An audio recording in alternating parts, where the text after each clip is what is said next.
and girls, and Pokemon fans of the world, it is Mega Crash, and I want to welcome you guys back again once again to a brand new video. Now, ladies and gentlemen, before we go underway with our Pokemon Sun and Moon Anime Episode 93 review, I want to apologize for the major lateness here of this video, man. Long story short, I've been really busy with things like work. I've been really busy also with, uploading to my Pokemon Go YouTube channel, which, by the way, I want to shout that out real quick because we hit 200 people subscribed, baby. So I'm pretty pumped up about that. There's just been a lot of stuff going on with Pokemon Go as of late, so I've been uploading like crazy on that channel.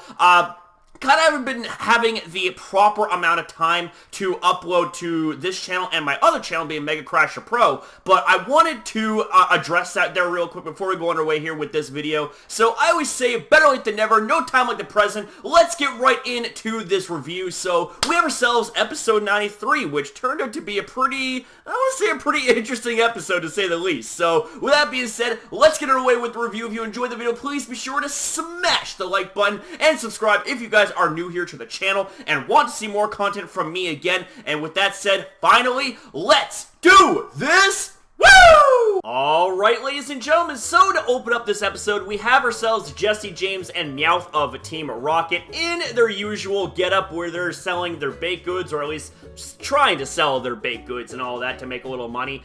We have ourselves Jesse getting a hold of a script to a play that Ash and friends are going to be doing at their school. Now, this reminds Jessie very much that she is an actress, and, well, here's the thing, she takes interest in this play, and I think you guys know where we're going with this already. We're going to be seeing a whole bunch of shenanigans in this episode, and especially given the fact that it's Team Rocket we're talking about.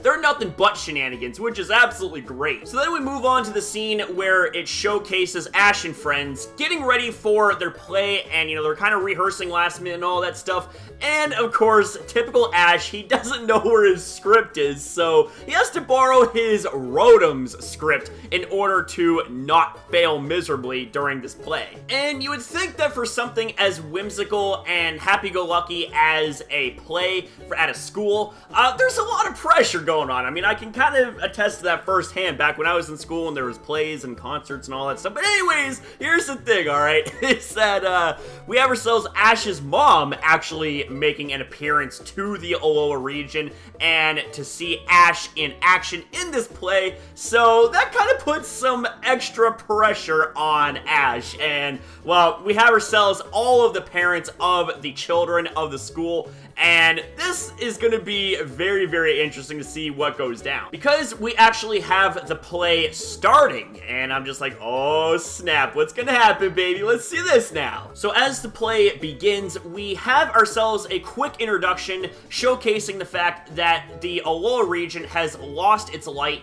and we have a hero known as Lilliel that sets out to return the light of the Alola region by gathering the power of the legendary Pokemon into the cane of Alola. So after that ends up happening, after a little bit of a snag, because, well, once again, Ash kind of forgot his line. A little bit clumsy here, Ash, don't you think? You forgot your script first, and then it's just like, well, what's my line? What's my line? Can't really knock on you too much, man. We're all forgetful, including yours truly. But anyways, after we end up getting past that scene, we move on to another scene where it showcases Lilliel traveling, and after going through trial and tribulations through weather and through encountering various amounts of creatures that she has to fight off with her sword, she ends up making it to a village where there's elders, quote-unquote elders.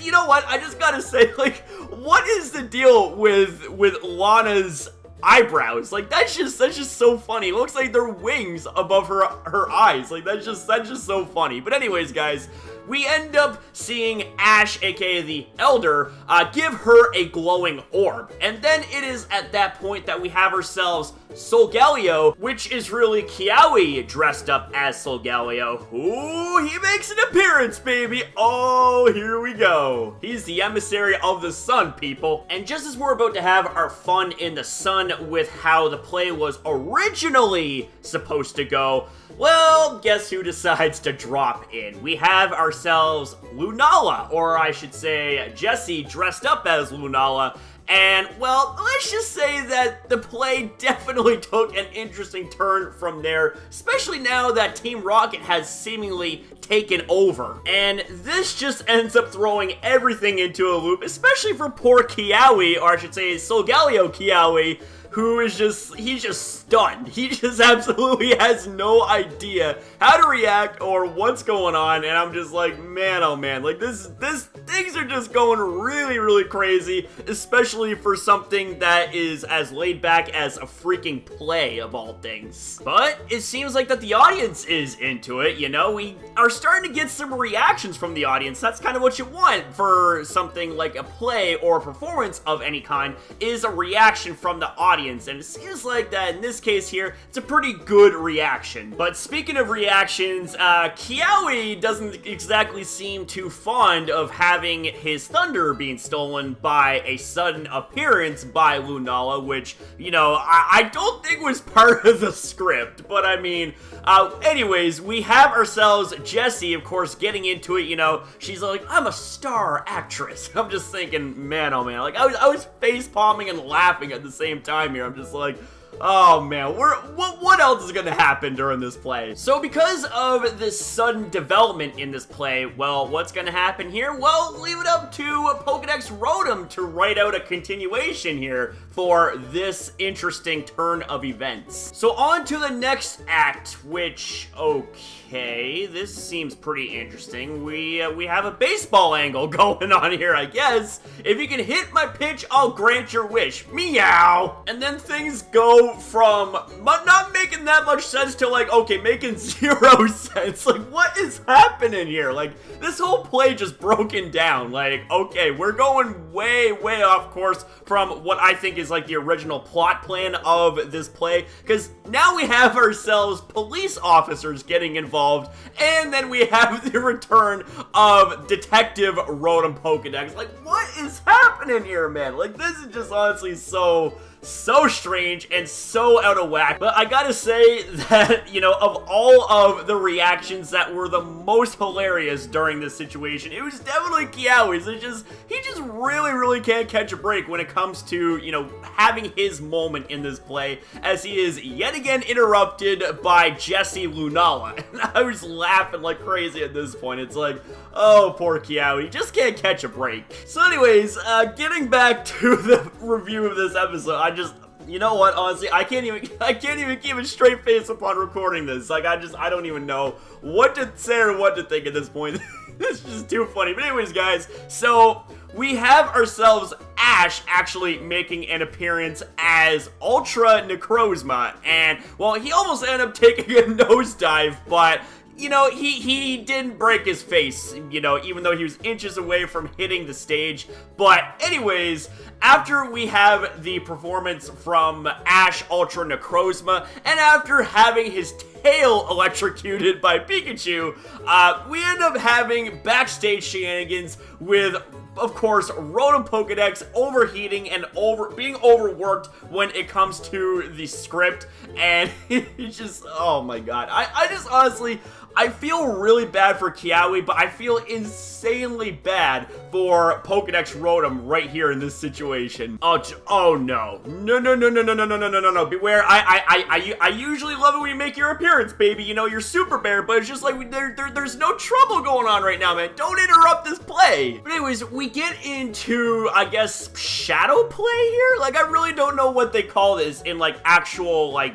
playing and acting and all that stuff, but we have ourselves, like, silhouettes of Pikachu and Turtonator, and, well, see, Pikachu can't exactly defeat Turtonator, so Pikachu ends up getting bigger and bigger and bigger until it surpasses the size of Turtonator, and of course, Turtonator has been defeated. But you know what, though, man? I can honestly say I'm so close to being defeated and done with this episode, because I can't keep a straight face. Like, I'm laughing like crazy, because just once again, like, Kiawe, man. It's like, Kiawe's MVP here when it comes to the LOLs, you know? Like, Kiawe's face just absolutely cracked me up. It's like, get me! I'm just like, what? What is... Oh my god. Like, so, funny faces and voices and interruptions aside, we end up having a battle of machines up in this now? Like, what is happening here? Like, this is like some Voltronic shit up in this. Like, what the hell? Like, I just don't even know how that, like, even has anything to do with the original plot of this play. Like,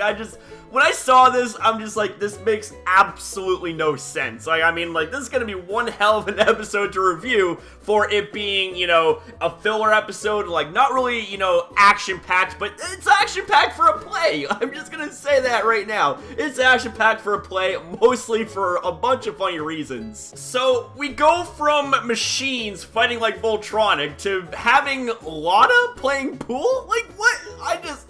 Oh my god, like...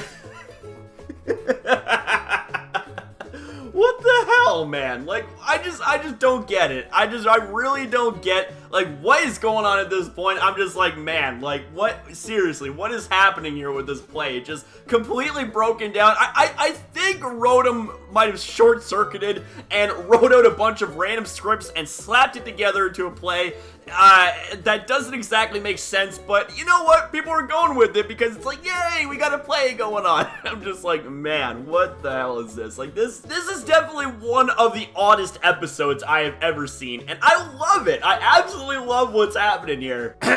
Okay, time to get back to being serious, more or less. I mean, what I mean by serious is like, okay, we gotta get back on point here with this play, because everything's just been all over the place, and I'm just laughing like crazy, but I'm just like, okay, we gotta get back to action here. So, we end up getting to the climax here of this play, where it showcases Lunala making yet another appearance, and I gotta say, it's a pretty graceful and epic appearance at that. So after giving an epic performance, well, let's just say that things kind of go a little bit wrong backstage, as Meowth is so overcome with emotion that the rope ends up slipping from his grip, but the thing is, though, Beware comes and saves the day by getting the rope and preventing Jessie Lunala from falling off the stage.